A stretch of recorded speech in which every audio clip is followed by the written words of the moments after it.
네, 안녕하세요. 손수호 변호사입니다. 최근 벌어진 사건 중에 가장 기이하고 가장 이상한 사건입니다. 구미 3세 여아 살인 사건인데요. 오늘 두 번째 대법원 판결이 나왔습니다. 그리고 법적으로, 공식적으로 미스터리가 확정됐습니다. 풀린 게 아니에요.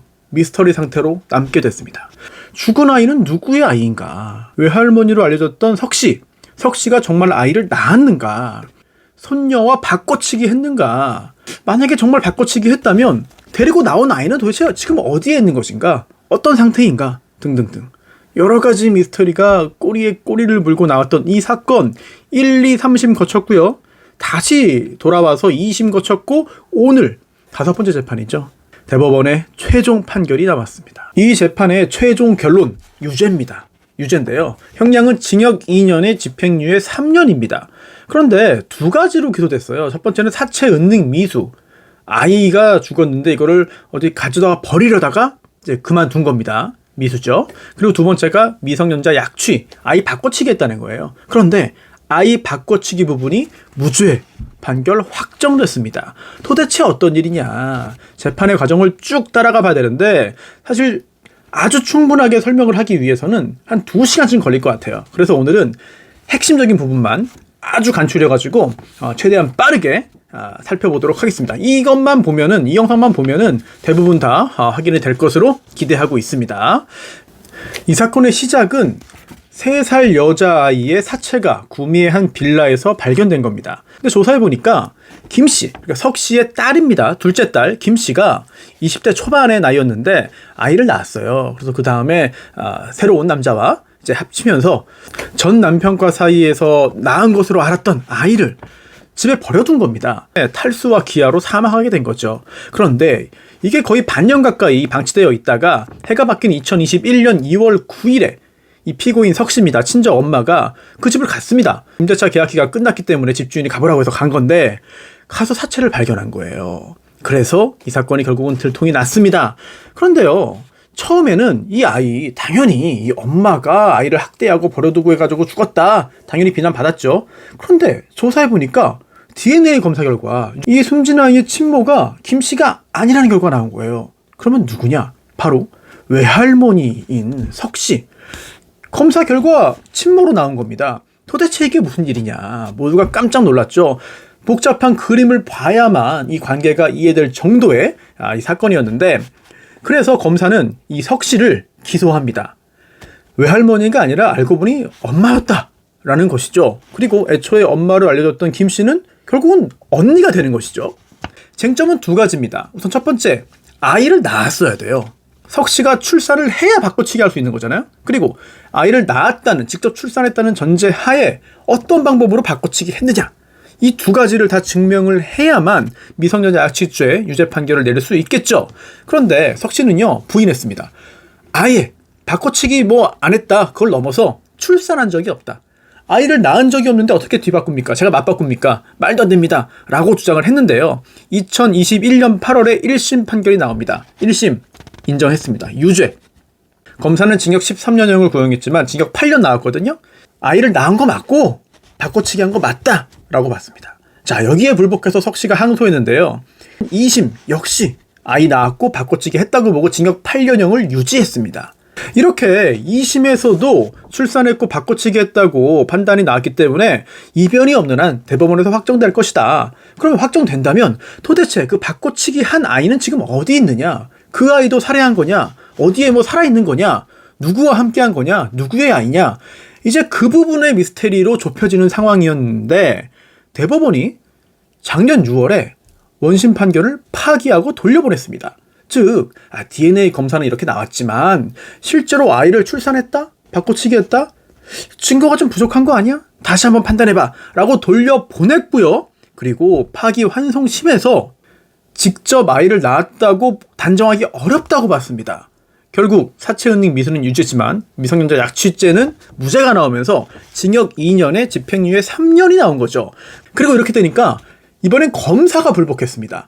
아니 이거 아이 낳았고 바꿔치기 한 게 맞잖아요. 다시 한번 대법원으로 왔고요. 그리고 바로 오늘 검사의 주장은 틀렸다. 즉 아이를 낳았다고 확신할 수 없다. 그렇기 때문에 바꿔치기도 증명이 안 된다 라고 보고 징역 2년에 집행유예 3년이 확정된 겁니다. 바로 오늘 확정된 건데요. 결국 이 사건 상당히 많은 미스터리를 남겨둔 상태로 법원의 판단이 끝났습니다. 자, 그러면 이제 중요한 거는요. 도대체 법원이 왜 이 아이 바꿔치기 부분을 인정하지 않았느냐. 이걸 알아봐야 되는데 이 의문의 시작은 바로 유전자 검사 결과입니다. 즉 여러 차례 검사를 했지만 이 숨진 아이는 피고인 석 씨의 딸입니다. 반면 김 씨 친모녀 관계가 인정되지 않아요. 검사 결과 그렇습니다. 검사를 여러 번 했거든요.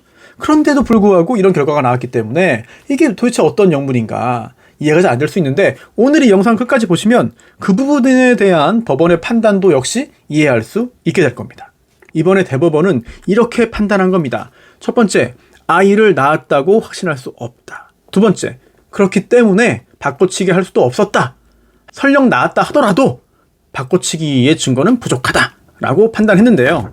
하나하나 따져보겠습니다. 첫 번째 큰 쟁점입니다. 석 씨가 2018년 3월에 아이를 낳았는가? 자, 이거 생각보다 단순할 수 있어요. 왜냐하면 유전자 감정 결과가 있거든요. 애초에 국과수에 의뢰해서 했는데 99.9999% 이상의 확률로 석 씨와 이 아이의 친자관계가 인정됐습니다. 반면 김 씨와 친자관계는 성립하지 않는다고 판단됐어요. 그래서 파기환송심에서도 대검과학수사부대가 의뢰했습니다. 이때 피고인 석 씨 그리고 또 딸인 김 씨는 징역 20년형 받아가지고 지금 현재 복역 중입니다. 자궁 경부세포, 자궁 내부세포, 그리고 또 아이의 탯줄 다시 한번 감정했거든요. 그런데 결과가 똑같아요. 이거를 부정할 수가 없습니다. 자, 그렇기 때문에 검사는 이거 보십시오. 검사 결과 이렇게 나왔기 때문에 사실상 아이를 낳았고 친자라는 거는 다 증명이 된 겁니다. 라고 주장을 했습니다. 하지만 법원은 그렇게 보지 않았습니다. 그래도 부족하다라는 거죠. 이러한 유전자 감정 결과가 증명해주는 내용은 이 사건 여자아이가 석 씨의 친자로 판단할 수 있는 DNA를 갖고 있다라는 거지 정말 석 씨가 출산을 했고 그 아이가 이 아이다 라는 게 다른 증거 없이 곧바로 인정되는 건 아니라고 봤습니다. 자, 그리고 또 하나 중요한 게 있죠. 바로 여러 간접 사실들이 있어요. 즉 실제로 출산한 걸 본 사람이 없잖아요. 자백하지도 않고 인정하지도 않고. 그렇기 때문에 여러 간접 사실들을 다 종합적으로 봐서 기존의 1심과 2심은 실제 출산 사실을 인정했거든요. 자, 이거 하나 따져서 다 부정합니다. 하나씩 보죠. 이 부분 대단히 중요합니다. 첫 번째, 생리대 구입입니다. 2017년 3월부터 2019년 5월까지 생리대를 누구를 통해서 대신 구매를 했습니다. 그런데 2017년 7월부터 2018년 7월까지는 구입하지 않았다는 거예요. 이걸 볼 때 그 기간 동안에는 임신과 출산을 했을 것이다 라고 본 건데요. 하지만 법원은 이거 그렇게 볼 게 아니다 라고 최종 판단을 내립니다. 즉 2017년 7월 1일 이전에는 생리대를 대신 구입한 사실이 없어요. 그리고 그 기간 중 검사가 제시한 그 기간 중에 생리대 구매 내역이 3번에 불과합니다. 즉 주기적으로 대신 구매해서 산 게 아니라는 거죠. 그렇다면 해당 기간 동안에 산 기록이 없다 하더라도 이게 임신 때문이라고 단정할 수는 없다라고 본 겁니다. 자, 두 번째, 보정속옷 착용인데요. 검사는 특정한 기간 동안 보정속옷을 사가지고 착용했다. 이거는 임신과 출산의 증거다라고 봤어요. 하지만 당시에 비뇨기과에서 다이어트 약을 처방받은 적이 있습니다. 평소에 외모에 신경을 좀 많이 썼거든요. 보정속옷 구입이 반드시 임신 출산을 보여주는 것은 아니다 라고 법원은 봤습니다. 세 번째, 체중 증가인데요. 2017년 5월부터 8월 사이에 4kg이 증가했다. 검사는 이거 역시 임신 출산의 근거라고 봤어요. 하지만 당시에 다이어트 약을 처방해준 그 비뇨기과 상담 내용을 보면은요, 복용하던 다이어트 약을 일시 중단했기 때문에 그로 인한 식욕이 증가했고 결국 살이 쪘다. 이게 원인이라고 본 겁니다. 네 번째, 한의원 설문지인데요. 구미에 있는 한 한의원에 갔어요. 그래서 소화가 안 된다, 가슴이 뻐근하고 따끔거리는 통증을 느낀다, 이런 내용의 설문지 작성을 했습니다. 이거 역시 임신 출산의 증거 아니냐? 라고 검사는 받습니다만 당시 얼굴에 피부 트러블 때문에 한의원에 갔어요. 그래서 상당히 많은 항목에 대한 답변을 했는데 그 중에 일부에 불과하다는 거죠. 다섯 번째, 임신 관련 어플리케이션 앱입니다. 당시 석 씨의 휴대폰에 임신 태교 관련 어플리케이션이 설치됐다가 삭제됐습니다. 이게 맘스라는 거죠. MOMS, 맘스인데 경찰에서 물어봤습니다. 이거 왜 설치했어요? 그랬더니 잘 기억이 안 나는데요? 그런데 이거 제 딸 출산 관련된 건 아니었고요. 제가 했거나 딸이 했거나 뭐 둘 중에 한 명이 한 것 같은데 저 제 출산 준비하는 것도 아니었습니다. 라고 좀 모호한 답변을 합니다. 그런데 그 후에 이 앱 관련해 가지고 증거가 제대로 수집되고 제출되지 않았습니다. 즉 석 씨가 왜 그 앱을 설치했냐, 언제 설치했고 언제 삭제했냐, 실제로 사용했냐, 했다면 언제 했냐, 이거 증거가 전혀 제출되지 않았습니다. 따라서 임신 관련 앱 설치했다 삭제했다 하더라도 이거를 출산과 직접 관련이 있다고 보기는 어렵다라고 법원은 봤습니다. 여섯 번째, 직장 동료의 진술인데요. 경찰에서는 2017년 4월부터 7월까지 두세 번 속이 안 좋아서 토했습니다. 이걸 봤어요 라고 했는데요. 그런데 애초에 이 석 씨는요, 소화가 잘 안 됐어요. 컨디션 변화에 따라서 구토를 했다. 잘 체하는 성격이었다는 진술들이 많이 나왔습니다. 자, 일곱 번째, 대중 목욕탕 이용 중단입니다. 2017년 4월부터 8월까지 3번 목욕탕 갔거든요. 그 이후에는 가지 않았습니다. 그랬는데 이것도 임신해서 안 간 거다라고 검사는 주장한 거예요. 그런데 여기에 대해서 석 씨가 이렇게 말했습니다. 사실 그 목욕탕 때밀이에게 때를 밀었다. 그런데 자주 바뀌기도 했고 사람이 또 열심히 하지도 않는 것 같아가지고 좀 불쾌했다. 그 다음부터는 목욕탕 가지 않고 집에서 혼자 목욕했다. 다른 목욕탕은 왜 안 갔어? 하니까 좀 멀었고요. 좀 걸어서 갈 만한 거리에 있는 목욕탕은 거기밖에 없었습니다. 라고 말했거든요. 판사는 이러한 진술 다 일리가 있다라고 봤습니다. 여덟 번째, 간편식품 중복 구입인데요. 2018년 1월 6일부터 1월 9일까지 물티슈, 화장지, 햇반 이런 걸 중복해서 구입했는데 검사는 석 씨가 자신의 출산에 대비해서 물건을 산 것이라고 주장했어요. 하지만 최종적으로 법원은 이거는 자기 출산이 아니라 딸 김 씨의 출산 대비한 거다. 왜냐? 석 씨가 딸의 임신과 출산 예정 사실을 안 게 2017년 12월이거든요. 따라서 곧 출산하게 될 딸 김 씨를 도우려고 샀다고 보는 것이 합리적이다 라고 봤습니다. 아홉 번째, 석 씨의 회사 퇴사와 재입사인데요. 인력 아웃소싱 업체에 통해 가지고 공장에서 일했습니다. 2018년 1월 27일까지 근무하다가 퇴사했고요. 한 달 후인 2월 26일에 재입사했습니다. 그래서 검사는 이거 출산 임박해서 회사 그만둔 겁니다 라고 주장했고요. 석 씨의 진술도 좀 이상합니다. 저 근무를 쉬었다는 게 잘 기억이 안 나는데요. 쉰 사실이 쉬었다면 그 이유? 저는 잘 모르겠는데요. 하지만 출산이라는 건 아니었습니다. 이런 진술을 해서 의심을 샀는데, 그런데 법원은 이것도 출산의 증거로 보지 않았습니다. 왜냐하면 한 달 후에 재입사한 경위가 명확하지 않다는 거예요. 즉 정말 출산을 위해서 중간에 퇴사했다면 출산 전에 복귀한, 재입사한 게 설명이 안 된다는 거죠. 실제로 재입사하기 하루 전입니다. 2월 25일 가족들에게 이런 문자 메시지를 보냈습니다. 나 내일부터 출근해. 물결 표시한 다음에 웃는 표시. 그리고 너 가고 나서, 그러니까 딸이죠. 딸 김씨. 너 가고 나서 바로 전화 왔어. 이렇게 출근을 기다리고 있거나 또는 출근 사실에 기뻐하는 모습 보였다. 그렇다면 회사를 중간에 그만뒀던 것도 출산 준비하는 것이 아닐 것이다 라고 법원은 봤습니다. 자, 10번째, 3월 6일에 조퇴와 3월 7일에 결근인데 검사는요 2018년 3월 6일에 조퇴했고 다음날 출근 안 했기 때문에 그때 아이를 출산한 것으로 의심했습니다. 그런데 이거 역시 설명이 안 되는 거죠. 만약 그랬다면 2월 26일 출산하기 열흘? 보름 전이잖아요. 이때 재입사한 게 설명이 안 되는 겁니다. 그리고 검사가 주장한 출산일 직전인 3월 1일부터 5일까지 연장 근무 2번 했고요. 하루에 10시간씩 휴일에도 근무했습니다. 이런 거 볼 때 출산 전후에 했던 이런 모습들 설명이 안 된다는 것이죠. 그리고 또 하나 중요한 게 있습니다. 만약 검사의 주장처럼 이때, 즉 3월 7일에 이 여자아이를 출산했다면 출생일 기준으로 김 씨가 낳은 아이와 3주나 차이가 납니다. 3주 차이가 났다면 딱 보면 누구나 알 수 있습니다. 그런데 사람들이 알아차지 못했다?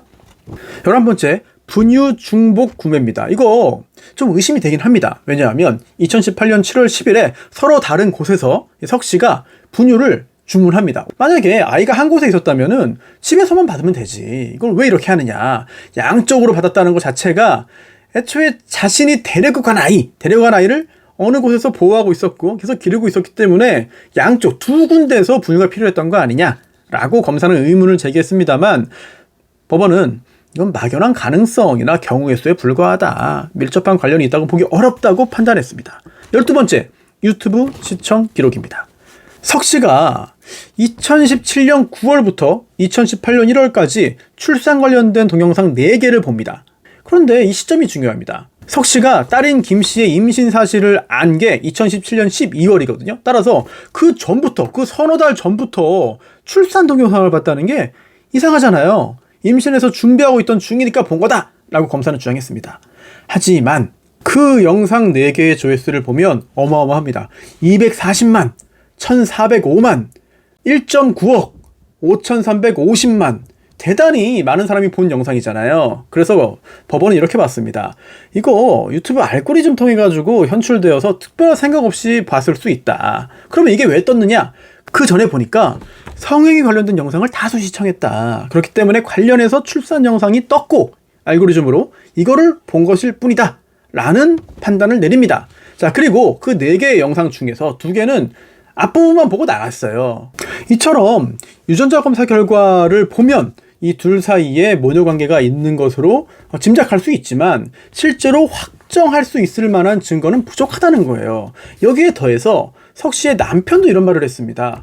샤워 후에 화장실에서 속옷만 입고 나오는 걸 자주 봤고 같이 살면서도 임신했다는 느낌 받은 적이 없다 라고 일관되게 진술을 했던 것이죠. 그리고 회사 직원들 역시 체형 변화 없었다, 임신 의심한 적도 없었다 라고 말했습니다. 그리고 또 하나 중요한 게 있습니다. 이 부분에 있어서 검사가 큰 실패를 한 것이라고 평가할 수밖에 없는데 여러 가지 의심 정황이 있잖아요. 조금 전 보신 것처럼 유전자 검사 결과부터 시작해가지고 석 씨의 수사기관 진술 역시 의심을 살 만한 부분들이 꽤 있습니다. 뭔가 좀 석연치 않은 게 있잖아요. 설명이 안 되잖아요. 의심을 해서 다 조사해 본 거예요. 석 씨의 휴대폰, 신용카드 사용 내역, 그리고 출퇴근 기록 이런 거 광범위하게 수사를 진행했습니다. 그런데도 2018년 3월에 출산했는지 증거가 없어요. 자료가 없어요. 그리고 낳았다면 2018년 3월에 낳고 아이 바꿔치기 할 때까지 어디서 누가 어떻게 길렀냐? 이거 증거가 없습니다. 전혀 확보되지 않았다고 보고 있거든요. 여기에 대해 검사는 이거 외도를 한 남성이 이 석 씨의 근무 시간 동안에 아이를 돌봤다 또는 아주 깊은 신뢰관계가 있는 사람이 맡아서 길렀을 것이다 라고 주장하지만 관련 자료가 전혀 제출되지 않았습니다. 자, 그렇기 때문에 비록 검사 결과는 이렇게 있지만 2018년 3월에 석 씨가 이 아이를 낳았다고 인정하기는 부족하다라는 거죠. 이렇게 낳았다고 인정할 수 없기 때문에 바꿔치기도 인정이 안 된 겁니다. 자, 그런데 법원은 가정적입니다만 한 단계 더 판단을 내립니다. 설령 낳았다 하더라도 바꿔치기 했다는 확신을 가질 증거가 없다는 거죠. 이게 그 다음 쟁점입니다. 즉, 바꿔치기 하는 방법으로 피해자를 미성년자를 약취했는지 여부인데요. 직접 증거 없이 간접 증거를 종합해서 범죄 사실을 증명하고 인정받기 위해서는 범행 동기가 가장 중요해요. 첫 번째, 범행 동기. 검사는 이렇게 주장했습니다. 남편에 대한 불만이 많은 상황에서 피고인 석 씨가 다른 남성과 외도를 했다. 그래서 그 남성과의 관계를 지속하기 위해서 그 둘 사이에 생긴 이 아이를 곁에 두고 지켜볼 필요가 있었다. 여기에 더해서 어린 나이에 20대 초반에 아이를 낳은 딸에 대한 불만이 겹쳤다. 여기에 더해서 기존의 1심은 또 하나의 동기를 추가 인정했습니다. 바로 내가 낳은 딸을 손녀보다 더 가까이 두고 지켜보고 싶다. 그래서 바꾼 것이다. 이것도 범행 동기 될 수 있다라고 봤습니다. 하지만 법원은 인정하지 않았습니다. 하나하나 보시죠. 첫 번째, 만약 남편에 대한 불만이 많고 외도한 남성과의 관계를 지속하기 위한 것이었다고 한다면 남편하고 이혼할 수 있는 거 아니냐. 그리고 그 외도남과 함께 아이 기를 수 있는 거 아니냐. 또는 혼인관계 유지하면서 제3의 장소에서 외도남성과 이 아이를 기를 수 있는 거 아니냐. 그런데 그렇게 하지 않았다는 거죠. 게다가 공소사실에 따르면은 자신의 딸을 손녀로 살게 하는 거잖아요. 그렇다면 이거는 그 외도남성과의 관계를 지속하는 데 있어서 오히려 걸림돌이 됩니다.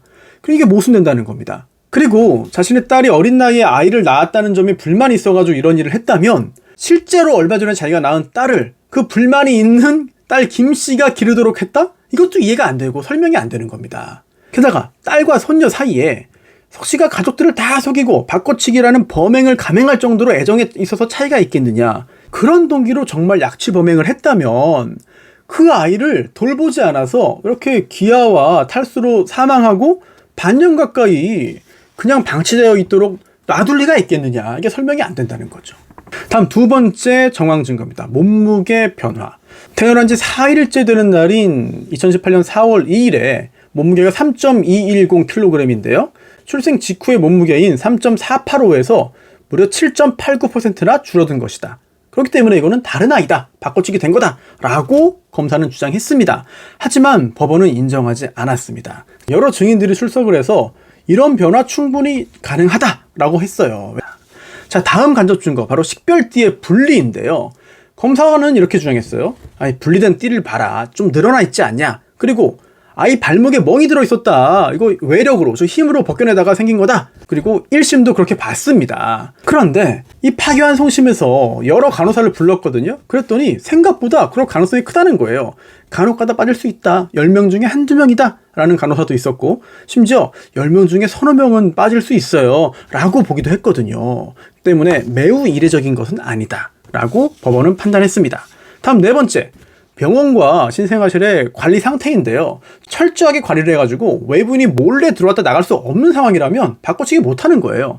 하지만 기존의 이 범행을 인정한 1심 판결은 이 사건 병원 건물 1층에 접수창구와 진료실이 있고, 건물 외부에서 1층 접수창구를 거치지 않고 24시간 개방되어 있는 후문을 통해서 2층에는 분만실, 신생아실 입구, 3층 병실, 김씨가 머물렀던 모자동실도 3층에 있었습니다. 접근이 가능하다라고 봤거든요. 그리고 이 파기환송심과 이번 대법원에서도 다 인정했어요. 접근 가능하다. 아니, 접근 가능하면 바꿔치기 할 수 있다는 증거 아니냐라고 생각하기 쉬운데, 하지만 그렇지 않다고 봤습니다. 왜냐하면 모자동실이 운영되는 시간은 아침 9시부터 저녁 8시까지고요. 모자동실로 아이를 데려가기 위해서는 산모가 직접 신생아실로 오거나, 아니면 산모가 아닌 사람이라면 산모 수첩, 아기 수첩을 가지고 와야만 한다는 거죠. 그리고 20시에 모자동실이 종료된 후에는 신생아가 신생아실 외부로 나가는 일이 없다고 다 증언을 했어요. 게다가 종료 후에 신생아 보고 싶다 면회 요청에도 모두 단호하게 거절을 하고 있다는 거죠. 게다가 2층 엘리베이터 쪽에 있는 출입문과 신생아실 입구 모두 잠근다. 따라서 외부인이 신생아실에 몰래 들어와서 바꿔치기 하는 방법은 불가능하다. 이런 진술들이 나왔습니다. 게다가 이 병원 신생아 관찰 기록지를 보면은요, 간호사가 이 여자아이에게 3월 31일 21시에 10cc, 24시에 10cc, 4월 1일 새벽 3시에 10cc, 6시에 20cc, 9시에 30cc 수유한 사실이 기록돼 있거든요. 이런 사정을 종합해 보면은 이 병원 건물에 들어가가지고 신생아실 입구까지는 출입이 자유로웠다. 하지만 20시에 신생아가 신생아실에 간 다음에는 제3자가 몰래 들어가는 게 사실상 불가능했다. 그리고 그 다음 굉장히 중요한 부분입니다. 아이의 이동 그리고 양육에 대한 증거가 없어요. 휴대전화, 신용카드, 출퇴근 기록 다 수사했는데 바꿔치기한 아이를 언제 데리고 갔느냐, 데리고 갔다면 어디에 있느냐, 양육을 했다면 어디서 어떻게 양육했냐, 유기했다면 버렸다면 언제 어디서 어떻게 했느냐, 이런 부분들 전혀 자료가 확보되어 있지 않았습니다. 자, 여기에 더해서 사진에 대한 감정도 중요한데요. 89장의 사진이에요. 이거는 이게 한 명인지 두 명인지를 한번 파악해 보자는 거죠. 그랬더니 2장의 사진을 제외한 모든 사진에서 이거는 동일 인물의 확률이 매우 높다라는 결과가 나왔습니다. 하지만 이 사건에 대해서 의문을 갖고 우리가 계속해서 궁금해하고 의아해하는 거는 바로 유전자 검사 결과거든요. 이걸 다 종합해봐야 됩니다. 법적으로 판결을 내려야 되니까. 그렇다면 이 사건 여자아이가 석 씨의 친자로 판단될 수 있는 유전자를 갖고 있다는 건 인정이 되는 거예요. 하지만 직접 낳았다고 볼 수 없다면 모순되는 거 아니냐라는 건데, 그래서 이론적으로 키메라증, 키메리즘이죠. 이런 경우에는 가능하다고 봤습니다. 1심과 파기된 2심에서 인정하지 않았던 것인데 이런 가능성도 제기가 된 거예요. 그런데 이 키메리즘의 경우에는 딸인 김 씨의 생식세포에 딸 김 씨의 DNA형과 엄마인 피고인 석 씨의 DNA형이 모두 존재하는 경우에는 김 씨가 실제로 아이를 낳았음에도 불구하고 엄마인 김 씨가 아닌 석 씨의 DNA형을 가지고 있는 경우가 이론적으로는 설명될 수 있다는 거예요. 그런데 이거를 검사하기 위해서는 딸 김 씨의 생식세포를 토대로 해서 유전자 검사를 해야 됩니다. 그런데 그런 검사가 진행되지 않았다는 것이죠. 그래서 이 사건에서 했던 모든 검사는 생식세포를 토대로 한 게 아니라 체세포를 기준으로 했다. 이 파기환송심에서 한 검사마저도. 그렇기 때문에 이론적인 의문점을 완전하게 해소하기는 어렵다고 봤습니다. 실제로 파기환송심 판결문 각주 14에 이런 내용들이 있어요. 국내 감정기관에서 난자 등 생식세포를 이용한 키메리즘 검사가 실시된 적이 없다. 그래서 이러한 감정이 현 단계에서는 사실상 불가능했다. 검사를 못했기 때문에 그럴 가능성 있다 없다 단정할 수 없다는 취지가 되는 것이죠. 자, 이렇게 봐서 검사가 제출한 증거만으로는 석 씨가 아이를 낳았고 그 아이를 바꿔치기 했다는 점에 대해서 이런 공소사실이 합리적인 의심의 여지가 없이 증명되었다고 볼 수 없다. 결국 범죄의 증명이 없어서 무죄라고 판단했습니다. 사체 은닉 미수는 유죄가 나왔습니다. 그래서 징역 2년에 집행유예 3년이 나왔고요. 핵심이었던 미성년자 약취 부분은 무죄 판결이 확정됐습니다. 이 사건 미스터리로 남았습니다. 저도 굉장히 궁금하고요. 이 키메라증에 대해서도 여러 그 논란들이 있었는데 결국은 생식세포에 기반한 검사가 이루어지지 않았기 때문에 단정적으로 말할 수 없다는 부분들, 이번 판결의 핵심이 아닐까 싶기도 합니다. 결국 지금 현재 석 씨의 딸 김 씨는 아이를 살해했다. 살인죄가 유죄 판결 확정되면서 징역 20년형을 복역하는 중이고요. 석 씨는 긴 재판 끝에 미성년자 약취죄 부분 무죄 판결이 확정됐습니다. 자, 최근 벌어진 사건 중에 가장 기이하고 미스터리한 사건이 아닌가 싶습니다. 오늘 법원이 왜 이런 판결을 내렸는지, 최종적인 사법부의 판단은 무엇인지 알아봤고요. 이 사건 판결문 다 하나하나 꼼꼼히 살펴보면은 몇 시간 걸릴 것 같거든요. 기회가 되면 한번 해보고 싶습니다. 오늘은 아주 핵심적인 부분만 간추려가지고 여러분의 이해를 위해서 말씀드렸습니다.